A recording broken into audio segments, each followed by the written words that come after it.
अशी विचारधारा महामानव डॉक्टर बाबासाहेब आंबेडकरांची होती. म्हणून या स्मृती दिनानिमित्त कष्टाने रमाईच्या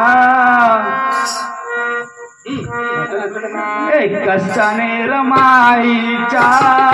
दुःखाची दर्यातली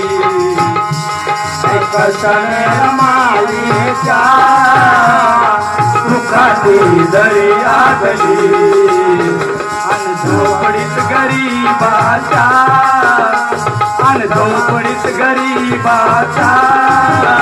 हे तवा कुठे चूल पेटली